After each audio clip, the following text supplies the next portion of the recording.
இப்ப நாம் தமிழர் கட்சியிலிருந்து வெளியேறுனாங்க. ஒரு புதிய அமைப்பு தொடங்க போறாங்க. போட்டி பொதுக்கூட்டம் நடக்க போகுதுன்னுலாம் சொல்றாங்க. 2 நாள் 3 நாளைக்கு முன்னாடி தமிழ் ஹிந்துவிலேயே அத பார்த்தேன். இன்னைக்கு அந்த 27ஆம் தேதி என்னமோ நடக்க போறது மாதிரி 2, 3 நாள்ல திருச்சியில நடக்க போகிறதாக இருக்கு. நான் அவங்களுக்கு சொல்லுகிற ஒரு ஆலோசனை தான். அட்வைஸ் கிடையாது.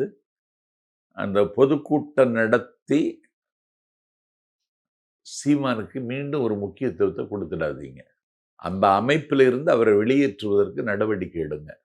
ஓ! நாம் தமிழர் கட்சியிலிருந்து சீமானே வெளியேத்தணுங்கிறீங்களா? சீமானையே சரி, வெளியேற்றணும். என்ன இது? சீமானையே அவரு வெளியேற்றணும். தானே சார் கட்சி. சார் நாம் தமிழர் கட்சி தமிழ்நாட்டுக்கு தேவைன்னா, அதுல சீமான் தலைமை தாங்கக்கூடாது. அத நீங்க எப்படி முடிவு பண்ணுவீங்க? நான் தான் முடிவு பண்ணுவேன். அது நாம் தமிழர் கட்சி இவன் தொடங்குனதா? ஆதித்தனார் தொடங்கின கட்சி. கேட்டீங்களா? அத கபளீகரம் செய்துட்டு தமிழ்நாட்டுல இன்னைக்கு ஒரு தப்பாட்டம் ஆடிட்டு இருக்காரு. அதனால எல்லாரும் வெளியேறிருவாங்க. யாரும் அங்க இருக்க முடியாது.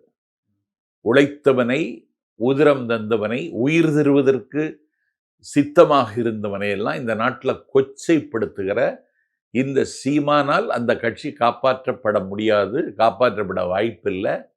இனவாத அரசியலுக்கு தமிழ்நாட்டில் இடம் இல்லை.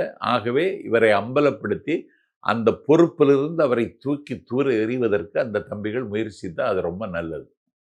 திராவிடம்னு ஒண்ணு இல்லவே இல்ல. இல்லாத திராவிடத்தை எதுக்கு சொல்றீங்க? அதை என் மேல ஏன் திணிக்கிறீங்கன்னு சீமான் கேட்டாரு. இன்னைக்கு சங்கினா சக தோழன் அப்படின்னு சொல்றாருல்ல. அது எப்படி பாக்குறீங்க? சங்கின்னு சொன்னா ஒரு சமகாலமாக தமிழ்நாட்டில் புழங்கப்படுகிற ஒரு சொல்லு. அது இந்த சனாதனவாதிகளுக்கு நாங்க சொல்றது. அத சனாதனத்துக்கு மறைமுகமாக சிங்கி அடிக்கிற இந்த நவீன சங்கி இருக்கிற சீமானுக்கு திராவிடத்தை பற்றி தெரியாது.